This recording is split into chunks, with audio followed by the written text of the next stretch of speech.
Hello friends, तो आप सभी का स्वागत है मेरे इस यूट्यूब चैनल पे। तो हम लोग जैसा कि डिमांड चैप्टर कर रहे थे, तो ये हमारा पार्ट 4 होने वाला है, जिसमें हम लोग डिमांड के एक्सेप्शंस पढ़ेंगे। जो कि एक्सेप्शंस एक या दो आते ही आते हैं एग्जाम्स में। लाइक डिमांड के बारे में हमने क्या पढ़ा था कि वो इनवर्स रिलेटेड है। लाइक प्राइस अगर फॉल होता है, डाउन होता है यानी कमता है, तो हमारा डिमांड पे इफेक्ट पड़ेगा, डिमांड इंक्रीज होता है। या फिर अगर प्राइस बढ़ता है तो डिमांड कमता है। मतलब दोनों में उल्टा रिलेशन था, इनवर्स रिलेशन था।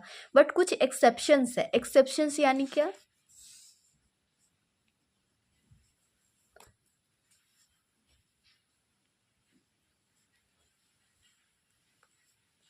Sorry, exceptions. एक्सेप्शंस का मतलब क्या होता है? एक्सेप्शंस मतलब क्या? अगर मतलब ये उल्टा नहीं होगा, ये सीधा ही रहेगा। लाइक अगर जैसे कि नॉर्मल क्या था, जनरल रूल क्या था, अगर इन्वर्स रिलेशन जो था डिमांड का, तो हमेशा इन्वर्स रिलेशन होता है। प्राइस कमा तो डिमांड बढ़ेगा, प्राइस बढ़ा तो डिमांड कमेगा। लेकिन एक्सेप्शन मतलब ये चीज़ को वो फॉलो नहीं कर रहा है। तो वो एक्सेप्शंस जो है वो है हमारे टोटल 6 एक्सेप्शंस है। नंबर वन पे आता है हमारा, जो कि बहुत ही फेमस है, गिफेन पैराडॉक्स।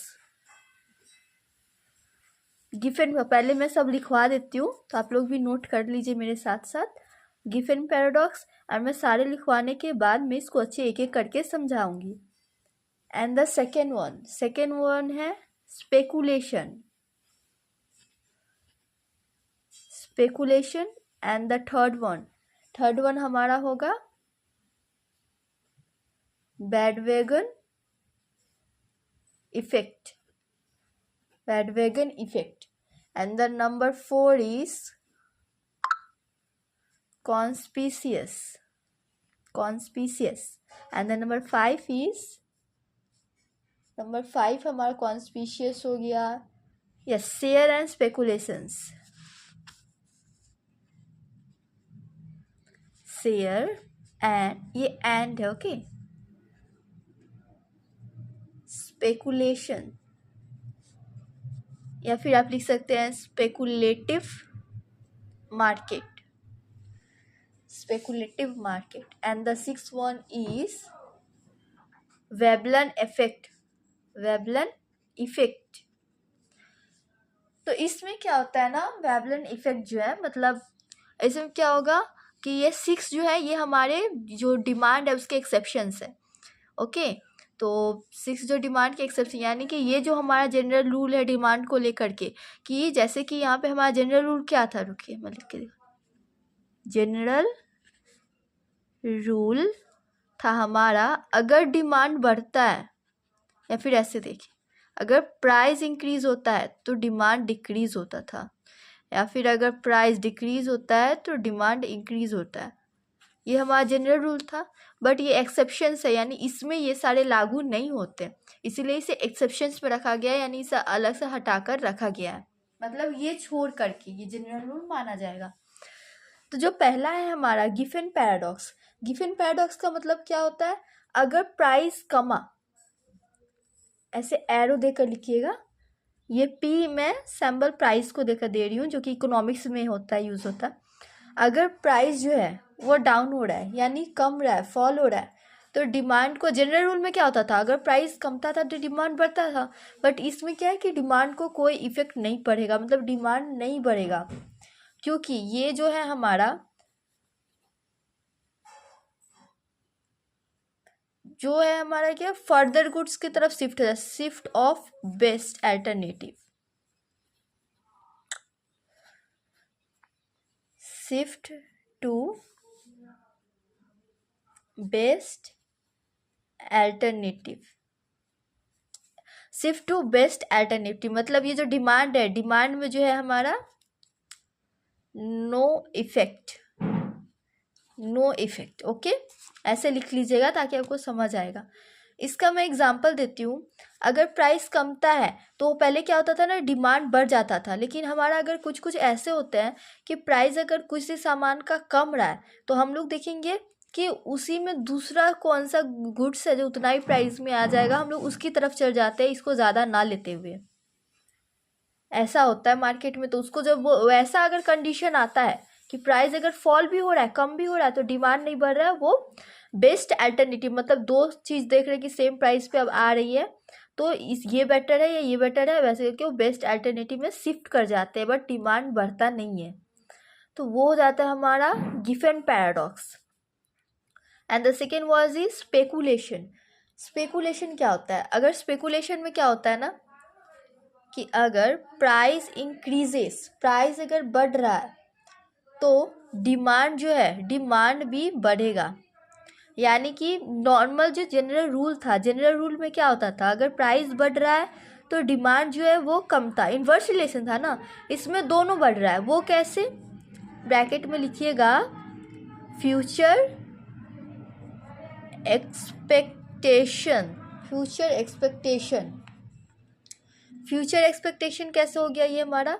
अगर प्राइस बढ़ रहा है तो कोई कोई चीज़ देखिएगा, चाहे सोना हो या फिर बहुत सारे चीज़ है, जैसे कि तेल का ऑयल ले लीजिए, जो भी हमारा रिफाइन ऑयल है या फिर सोयाबीन ऑयल है, तो कोई मतलब कि जो भी ऑयल है, ठीक है।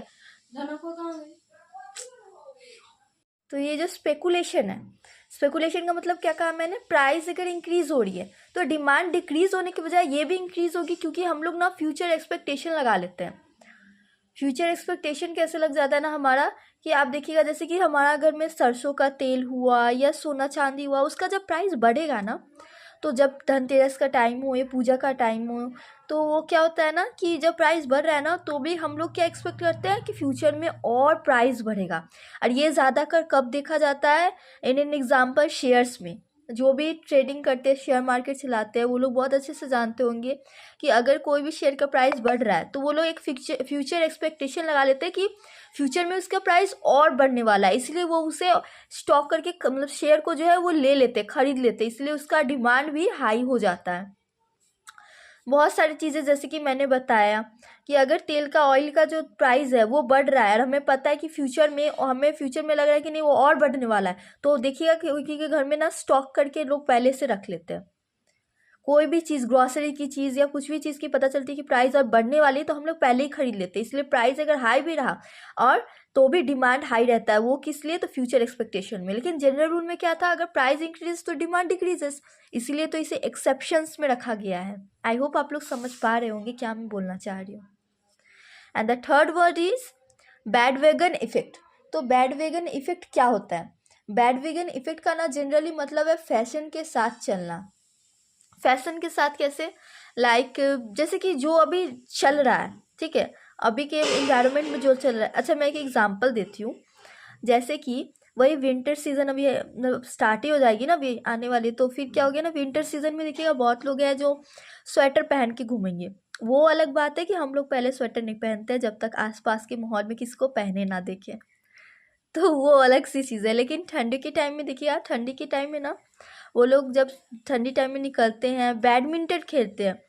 जब तक देखिए एक बच्चा, अगर एक सोसाइटी है उसमें एक बच्चा बैडमिंटन खेल रहा है, उसको देखिएगा आप 2 दिन बाद पूरा सोसाइटी में बैडमिंटन चल रहा है, ठीक है। किसी एक ने स्टार्ट किया, सब वही कॉपी कर रहा है, सब वही खरीद रहा है। एक बच्चा कोई न्यू, मतलब कोई भी न्यू इनोवेटेड या फिर न्यू टेक्नोलॉजी वाला साइकिल खरीदता है या एज अ बाइक। लेकिन कॉमन एग्जाम्पल अगर साइंस के लिए लेता है, छोटे से बच्चे है, सोसाइटी है जहाँ पे बहुत सारे बच्चे रहते हैं, उसको देख करके ना आप सारे बच्चे पापा को जिद करेंगे, मुझे भी साइकिल दो, मुझे भी साइकिल दो। अब साइकिल दिलाने के लिए जो जिद कर रहा है, यही इसी को बोलते हैं बैंडवैगन इफेक्ट, जो कि इसे कहते हैं फैशन के साथ चलना। फैशन के, ऐसे शॉर्ट में लिख लीजिए ताकि याद रहे। अच्छा, एग्जाम्पल में लिख लीजिए बैडमिंटन, ताकि आपको याद रहेगा।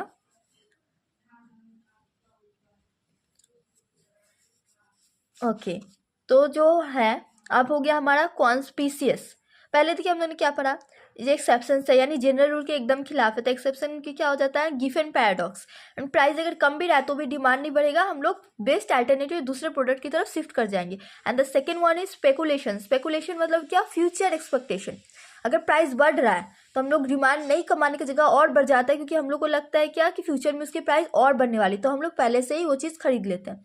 बैडवैगन इफेक्ट, बैडवैगन इफेक्ट मतलब फैशन के साथ चलना। जैसे कि मैंने एग्जांपल दिया बैडमिंटन वाला, एक सोसाइटी में खेलेगा अब सबको बैडमिंटन का डिमांड करेगा, तो इसलिए बैडवैगन इफेक्ट। एंड फोर्थ वन जो है कॉन्स्पिशियस। कॉन्स्पिशियस का मतलब क्या होता है कि आदमी है ना, आदमी अपने स्टेटस के लिए खरीदता है। स्टेटस के लिए कैसे खरीदता है, जैसे कि अगर कोई भी प्रोडक्ट जैसे कि अभी जो रिसेंटली आईफोन चल रहा था, एप्पल का फ़ोन चल रहा था, तो सबका प्राइस अगर हाई भी है ना, अगर फ़ोन में आपको जो टेक्नोलॉजी चाहिए वो अगर आपको दूसरी फ़ोन से भी मिल रही है जिसका प्राइस थोड़े कम हो, लाइक वीवो हो गया, ये सब चीज़ों से मिल रही है आपको, फिर भी आप क्या करोगे ना, जो न्यू इन्वेंटेड है ना स्टेटस के साथ चलने के लिए, मतलब अगर कोई पार्टी में कोई गया तो बोलते हैं ना कि हाँ मेरा ये इतने का है, मेरा ये, अगर दिखावा करना, ओके। जैसे कि हम लोग स्टॉपल भी बोलते हैं, तो उसे क्या होता है, उसका मतलब होता है दिखावा करना। तो ऐसे स्टेटस के लिए, मतलब दिखाने के लिए वो क्या होता है, प्राइस अगर बढ़ा है तो भी डिमांड बढ़ा रहता है, तो उसको बोलते हैं कॉन्स्पिशियस। ब्रैकेट में लिख लीजिए, आदमी अपने स्टेटस के लिए लेता है, okay. And the five one is share and speculative market. Share and speculative market का मतलब क्या होगा हमारा, शेयर एंड स्पेकुलेटिव मार्केट का है अगर प्राइस इंक्रीज हो रहा है तो भी डिमांड इंक्रीज होगा। ये एज अ सिमिलर एज मैंने यहाँ पे बोला था, जैसे कि फ्यूचर एक्सपेक्टेशन, तो ये तो as a point of view speculation का मतलब था फ्यूचर एक्सपेक्टेशन, तो जिसका मैंने ऑयल, सोना, कोई भी चीज़ ले सकते, इसलिए हम लोगों ने शेयर्स भी लिया था। उसी तरह इस पे क्या है, शेयर्स एंड स्पेकुलेटिव मार्केट, ये शेयर को लेकर ही, मतलब वो जो इसमें एग्जाम्पल लेते हैं उसको ही लेके बोला गया, शेयर्स एंड स्पेकुलेटिव मार्केट, कि अगर शेयर्स जो है उसका प्राइस हाई है फिर भी डिमांड हाई रहेगा, क्योंकि फ्यूचर में उसका प्राइस और भी बढ़ने वाला है ये सोच के, तो वो प्रॉफिटेबल होता है। And the six one is Veblen effect, ये एल है, ओके। वेबलन इफेक्ट का मतलब क्या होता है, अगर मतलब कितना लोग होता है ना जिसका थिंकिंग क्या होता है, अगर कोई भी प्रोडक्ट है उसकी प्राइस हाई है ना, तो एक पहले से ही माइंडसेट हो जाती है कि उसकी क्वालिटी बेस्ट होगी, ठीक है। तो उसी को हम लोग बोलते हैं वेबलन इफेक्ट। प्राइस हाई सुनते ही मन में सूट, अगर देखिएगा ना, अगर कोई शूज़ पहनना है या कुछ भी, अगर आप पूछते हो उससे कि कितने में लिया, कितने में प्राइस है, तो वो जो आदमी बोलेगा ना कि अगर वो बोल दिया कि नहीं ये 200 के आसपास है, तो पहले से एक माइंडसेट हो जाएगी नहीं कि ये क्वालिटी अच्छी नहीं है, लोकल है। भले ही उसकी क्वालिटी कितनी अच्छी हो, कितना दिन चल रहा हो, उसे कोई फ़र्क नहीं पड़ता, प्राइस सुनते ही हम लोग माइंड में एक माइंडसेट बना लेते हैं। उसी तरह अगर कोई किसी ने कह दिया कि नहीं ये 2000 की है, माइंड में बैठ जाएगा कि बहुत ही अच्छी क्वालिटी है, बहुत ही हाई क्वालिटी की है, भले ही वो 2 दिन बाद ख़राब पड़ जाए, पूरा सड़ जाए, उससे कोई फ़र्क नहीं पड़ता, तो उसी को बोलते हैं वेबलन इफेक्ट। तो इसको ना हम लोग ने ऐसे लिख लीजिएगा एरो देख करके, ज़्यादा प्राइस मतलब बेटर क्वालिटी, ज़्यादा प्राइस मतलब बेटर क्वालिटी, मतलब ये पहले से हम लोग जो है एक माइंडसेट बना लेते हैं, ओके। तो ये हो गया हमारा exception of theory of demand, जो कि एक्सेप्शन में आते हैं, ओके। आई होप आप लोग को समझ आया होगा, अगर समझ आ रहा है ना तो प्लीज़ कमेंट सेक्शन में एक बार बता दीजिएगा।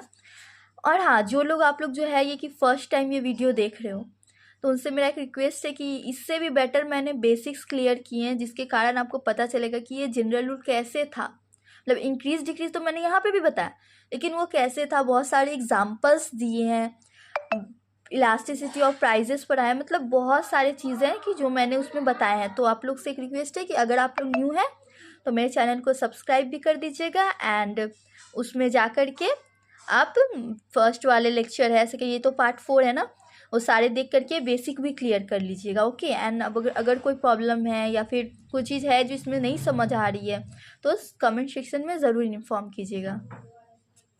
अब इसके आगे जो है, इसके आगे हम लोग देखने वाले हैं वो है हमारा जो टॉपिक आता है, जो कि आपके स्टडी मटेरियल में आप बुक में देख सकते हो, मैं सारी चीज़ ना मेन आपको जो टॉपिक वाइज है जो आपको समझ आए, इसीलिए मैं स्टडी मटेरियल से ना करवा के मैं खुद आपको पॉइंट बाय पॉइंट करवा रही हूँ। उसके बाद आप क्या है ना, जो डिमांड चैप्टर है उसे खोलिएगा एंड द सेम चीज़ मिलेगा जो मैंने फर्स्ट पार्ट से लेके फोर्थ पार्ट तक अभी कराया है एंड द आगे कराने जा रही हूँ। बस इसको ना रिवाइज करते रहिएगा। आप लोगों ने लिख लिया होगा, नहीं लिखा है तो एक स्क्रीनशॉट ले लीजिए, देन इसके बाद आप लिख लीजिएगा या पॉज करके लिख सकते हैं। हाँ, तो नेक्स्ट अब लोग जो हम लोग करेंगे वो है हमारा मार्जिनल यूटिलिटी। तो मार्जिनल यूटिलिटी ना बहुत ही ये वाला चैप्टर है, मतलब कि बहुत लोग बोलते हैं कि हार्ड है, उसमें रहता है ग्राफ रहता है, ये रहता है वो रहता है, लेकिन तो अब जिस टॉपिक पे हम लोग अभी बात करेंगे वो है हमारा मार्जिनल यूटिलिटी। तो मार्जिनल यूटिलिटी क्या है ना कि अभी तक ज़्यादातर मैंने इसी को लेकर स्टूडेंट के सुना है मुँह से, पहले मुझे भी हार्ड लगा था, मतलब न्यू में जब मैंने सबने कहा था कि मार्जिनल यूटिलिटी बहुत ही ज़्यादा हार्ड होता है, वो सब कोई छोड़ देते थे। लेकिन एक्चुअली क्या हुआ कि उसे प्रैक्टिस करने के बाद वो इतना ईजी लगा ना, उसके बाद मुझे उसके बाद में उसको पढ़ने की ज़रूरत ही नहीं पड़ी। तो उसके ऊपर हम लोग अभी देखेंगे, तो बहुत ही अच्छा अगर आप लोग स्टार्टिंग से समझने का ट्राई करते हैं।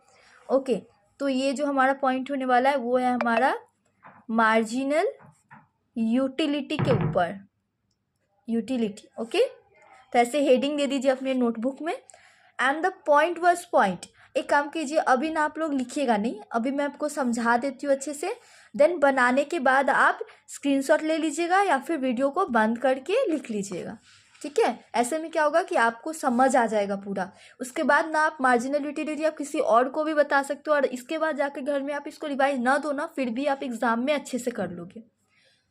तो चलिए अब हम लोग स्टार्ट करते हैं। तो जो हमारा स्टडी मटेरियल में दिया होगा वो कुछ इस टाइप से दिया होगा क्वेश्चन, ओके, चार्ट के फॉर्म में।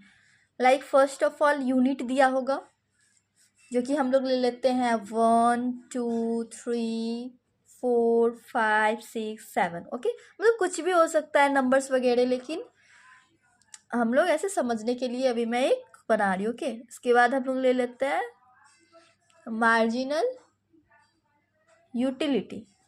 मार्जिनल यूटिलिटी क्या ले लेते हैं, 10 8 6 4 2 0 देन -2, ओके। एंड यहाँ पे हम लोग ले लेते हैं total utility. Total utility and marginal utility का रिलेशन ग्राफ में हम लोग जो देखेंगे, ओके। तो ये हम लोग ले लेते हैं 10 18 24 28 30 एंड 28। ये एक क्वेश्चन है, ओके, जो मेरे स्टडी मटेरियल में है। तो एक्चुअली वहीं से मैंने ये क्वेश्चन लिया है एंड इसको मैं सॉल्व करके आपको बताती हूँ, ओके। तो उसके लिए ठीक है, वेट, मुझे कैमरा ठीक करने दी ताकि आपको अच्छे से दिखे। इतना पे ही हो रहा है। अच्छा, तो ये जो है ठीक है, मैं यहीं पे शॉर्ट में बनाने का ट्राई करती हूँ। तो फर्स्ट ऑफ ऑल ये ऐसा, अच्छा यहाँ तक तो दिखेगा ही, और ये ऐसा, ये यहाँ तक जाएगा। तो ये जो है ये हमारा हो गया प्राइस।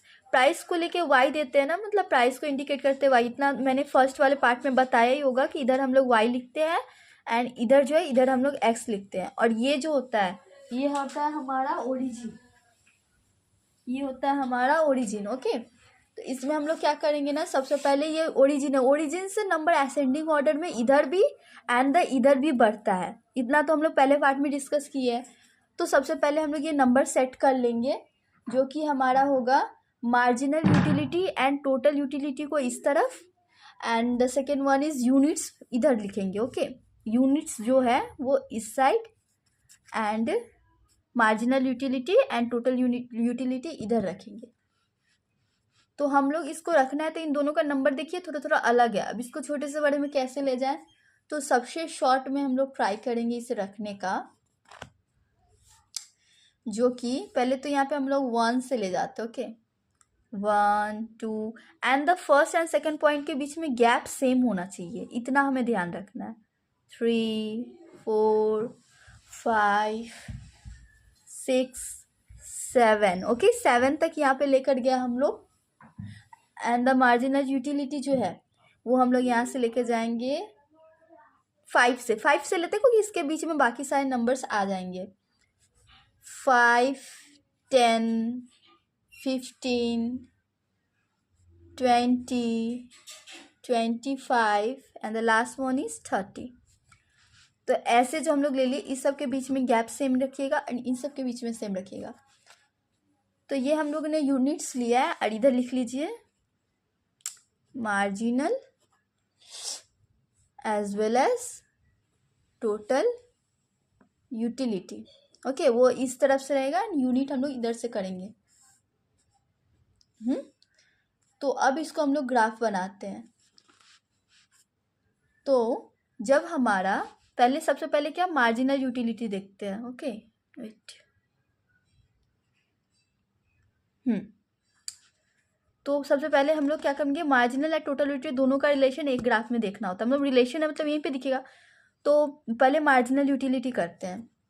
मार्जिनल यूटिलिटी क्या है, सबसे पहले मार्जिनल यूटिलिटी इस तरफ दी है, मार्जिनल यूटिलिटी ये रहा। जब यूनिट 1 था, यानी यूनिट इस तरफ है, यूनिट जब 1 था तो मार्जिनल यूटिलिटी 10 था। तो मार्जिनल यूटिलिटी 10 था, यूनिट यहाँ 1 है तो मार्जिनल यूटिलिटी ये देखिए 10 यहाँ पे आएगा। मार्जिनल यूटिलिटी यहाँ 10 है ना, तो यूनिट 1 पे था, तो यूनिट ये रहा, यूनिट इस तरफ है 1 पे एंड ये 10 पे, तो इधर से इधर स्ट्रेट। ओके, तो यहाँ पॉइंट दिए। अब क्या है, अब यूनिट 2 जो है, यूनिट 2 पे मार्जिनल यूटिलिटी कितना था 8। पहले हम लोग मार्जिनल यूटिलिटी कर रहे थे, तभी ये दोनों को ही देखेंगे, उसके बाद इसके साथ वो देखेंगे। तो जब यूनिट 2 था तो मार्जिनल यूटिलिटी 8 था। तो यूनिट 2 है तो मार्जिनल यूटिलिटी 8, तो यानी 10 से थोड़ा कम यहाँ पे इसका स्ट्रेट ले आते हैं एंड 2 के ऊपर का यहाँ पे।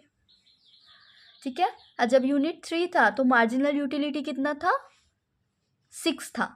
यूनिट 3 था तो मार्जिनल यूटिलिटी 6 था। यूनिट 3 मार्जिनल यूटिलिटी 6, यानी 5 से थोड़ा सा ऊपर यहाँ पे, एंड यूनिट 3 यहाँ पे।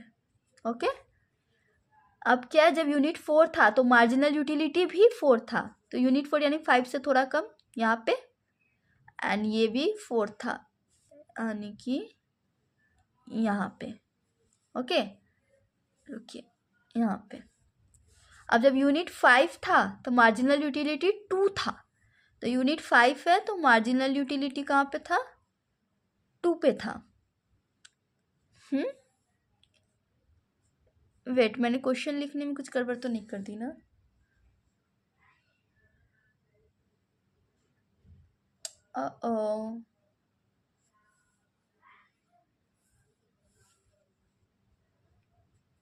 यूनिट 5 था तो मार्जिनल यूटिलिटी 2 था। हाँ देखिए, यूनिट 5 था ना, यानी यूनिट यहाँ पे है, यूनिट 5 था, sorry it's my mistake, unit 5 था। देखिए यूनिट 5 है, वेट यस, यूनिट जो है 5 है, यानी यूनिट 5 यहाँ पे है, तो मार्जिनल यूटिलिटी कितना था 2 था। तो मार्जिनल यूटिलिटी समझिए 1 2 3 1 2 यहाँ पे ना, यूनिट 5 था तो मार्जिनल यूटिलिटी 2 था। एंड जब व्हेन यूनिट हमारा 6 था तो मार्जिनल यूटिलिटी 0 था। जब यूनिट 6 था यानी यूनिट ये रहा, मार्जिनल यूटिलिटी 0, यानी ये पॉइंट पे 0 आता है एंड ये 6 पे, तो ये यहाँ पे ही आएगा।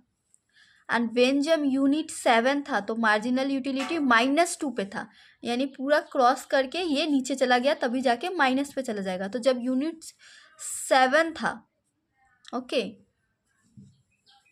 यूनिट 7 था, यस यूनिट 7 था तो मार्जिनल यूटिलिटी -2 पे था। तो unit 7 and the marginal utility is -2 यहाँ पे लेते हैं। ठीक है, तो ऐसा था। तो ये हमारा जो है लास्ट में देखिए 7 -2, इसके बाद कुछ है नहीं, तो इस पॉइंट को आप ऐसे टच करते करते ऐसा गया। ओके, मतलब ये क्रॉस होते ही माइनस पे आ जाता है, जो कि हमने -2 देखा। तो ये हो गया हमारा मार्जिनल यूटिलिटी के साथ यूनिट का रिलेशन। अब देखेंगे यूनिट के साथ टोटल यूटिलिटी का रिलेशन क्या है। तो जब यूनिट 1 था तो टोटल यूटिलिटी 10 था, तो यूनिट 1 है तो टोटल यूटिलिटी 10 होगा, तो इसी पॉइंट पे जाएगा। एंड व्हेन यूनिट 2 था तो टोटल यूटिलिटी 18 था। यूनिट 2 तो टोटल यूटिलिटी 18, यूनिट 2 था तो टोटल यूटिलिटी 18, यानी 15 से 20 से थोड़ा कम इस तरफ, यूनिट 2 के करीब, यूनिट 2 15 से 20 से थोड़ा 18। ओके, एंड व्हेन जब यूनिट 3 था तो टोटल यूटिलिटी 24 था। यूनिट 3 था तो टोटल यूटिलिटी 24, यानी 25 से थोड़ा सा नीचे 24, एंड यूनिट 3 यहाँ पे आएगा। ओके, या फिर यहाँ पे। एंड व्हेन जब यूनिट था 4 तो टोटल यूटिलिटी था 28 यानी 30 से यहाँ पे थोड़ा कम पे आएगा, और यूनिट 4 पे एंड यहाँ पे आएगा। एंड व्हेन जब यूनिट 5 पे था तो टोटल यूटिलिटी हमारा था 30 पे, यूनिट 5 देन टोटल यूटिलिटी 30 ये रहा। इसके स्ट्रेट जाएंगे 5 के एकदम ऊपर यहाँ पे। एंड व्हेन जब यूनिट 6 पे था तो हमारा टोटल यूटिलिटी था फिर से 30 पे, यूनिट 6 पे फिर से 30, तो यूनिट 6 है तो इस पे भी हमारा 30 पे ही जाएगा, 30 के एकदम स्ट्रेट ही जाएगा। ओके, उसके बाद जब यूनिट 7 था तो हमारा 28 पे था, यानी यूनिट 7 है तो 28 यानी 30 से थोड़ा सा कम, यानी यहाँ पे। ओके, तो अब ये जो टच करते जाइएगा तब कुछ ऐसा बनेगा। आप लोग अपने स्टडी मटेरियल में जाके देख सकते हैं, डिमांड चैप्टर का जो भी पेजेस, उसमें मार्जिनल यूटिलिटी मतलब कि ये है ना, ये एक one of the main point topic है। ओके, तो इसके ऊपर क्वेश्चन कंपलसरी बनता है। ठीक है, तो इसको ना अच्छे से प्रैक्टिस, आई होप आप लोग समझ पाए होंगे। नहीं भी समझ पाए तो आप कमेंट में बताइएगा, ताकि मैं इसे नेक्स्ट वीडियो में और भी अच्छे से ट्राई करूँगी समझाने का। तो ये जो इस तरह से जो डायग्राम बना ना, मतलब इस तरह से जो ग्राफ बन रहा है, तो यही होता है हमारा marginal utility plus total utility के बीच का रिलेशन। देखिए ये जो किया ये हमने टोटल यूटिलिटी के साथ किया ना, यूनिट के साथ टोटल यूटिलिटी, यहाँ पे लिख लीजिएगा टोटल यूटिलिटी, एंड ये जो था ये था हमारा मार्जिनल यूटिलिटी था ना, मतलब यूनिट के साथ पहले मार्जिनल का किए तो पहले हमने ये किया था, तो ये मार्जिनल के साथ एंड ये टोटल के साथ, तो ये ऐसे आ जाता है। ओके, तो ये जो होता है हमारा relation between total utility and marginal utility. I hope आप लोगों को क्लियर हुआ होगा यहाँ तक का। एंड देन इसमें जो पॉइंट आते हैं जो कि आप लोग को मोस्टली एग्जाम में पूछे जा सकते हैं, जो कि हमारा होता है कि यहाँ पे ना जाते जाते यहाँ पे जहाँ पे कट किया ना वो हमारा माइनस में आ जाता है, निगेटिव आ जाता है। ओके, तो जब बताएगा when a unit cut the marginal utility, मतलब व्हेन द मार्जिनल यूटिलिटी जो है वो कट करेगा ना एक्स एक्सिस को, तो वो निगेटिव में आएगा। Okay, negative. बट कभी भी टोटल यूटिलिटी डिमिनाइसिंग हो सकती है। देखिए ये टोटल यूटिलिटी है ना, वो डिमिनाइसिंग ही होगी। यहाँ पे ब्रैकेट में लिख लीजिएगा डिमिनाइसिंग। इसका मतलब क्या होता है ना, घटते हुए। ओके, देखिए पहले टोटल यूटिलिटी क्या है, बढ़ रहा था, लेकिन उसके बाद क्या होता है, कमना स्टार्ट हो गया, इसलिए टोटल यूटिलिटी डिमिनाइसिंग होता है। बट नेवर बी माइनस का साइन दे करके निगेटिव। बट कभी भी ये निगेटिव नहीं होगा, ये कमेगा, लेकिन निगेटिव कैसे होगा, वो ये एक्सिस तो कटेगा नहीं ना। और इसने क्या किया, मार्जिनल यूटिलिटी एक्स एक्सिस को कट किया, इसीलिए जहाँ पे कट करता है वही हमारा निगेटिव पॉइंट कहलाएगा। ओके, बट ये डिमिनाइसिंग हो सकता है। देखिए बढ़ते बढ़ते कट गया, लेकिन जहाँ पे ये कट करता है ना, यानी 6 के अराउंड कट किया, उसके ऊपर स्ट्रेट जो आप देखिएगा जो टोटल यूटिलिटी है, वहाँ पे वो पॉइंट जो होता है वो होता है maximum. Okay, I hope clear हुआ होगा। तो इसमें जो इम्पोर्टेंट रखने की बात है वो 3 टॉपिक है। फर्स्ट ऑफ ऑल जो टोटल यूटिलिटी है वो डिमिनाइसिंग होती है, बट कभी निगेटिव नहीं होगी। And the second one is marginal utility, जहाँ पे कट करती है, कट करने के बाद जो नीचे जाती है वो निगेटिव होती है। Marginal utility can be negative. And the point where marginal utility cut the axis line, उसका स्ट्रेट ऊपर में जो है जहाँ पे, वहाँ पे क्या होता है, टोटल यूटिलिटी मैक्सिमम होता है, यानी सबसे हाई पे होता है। उसके बाद देखिए डिमिनाइसिंग होना स्टार्ट हो गया। तो आई होप आप लोग को समझ आया होगा। तो आज के लिए इतना काफ़ी है। तो आप लोग इसे अच्छे से आप देख लीजिएगा, समझ लीजिएगा, और नहीं लिखे हैं तो आप लोग लिख लीजिए या फिर स्क्रीनशॉट ले लीजिए। Okay, I hope you are watching this video and liking this video. So please एक कमेंट सेक्शन में ज़रूर बताइएगा कि वीडियो आपके लिए हेल्पफुल रहा या नहीं रहा। एंड द सेकेंड टॉपिक बहुत ही जल्दी मैं अपलोड करने वाली हूँ। So thank you for watching. और अगर आप लोग न्यू है तो प्लीज़ चैनल को सब्सक्राइब कर दीजिएगा, ताकि ये आगे की जितनी भी वीडियो है जो अपलोड करूँगी वो आपके फ़ोन में नोटिफिकेशन के एज आ जाएगा। Thank you for watching.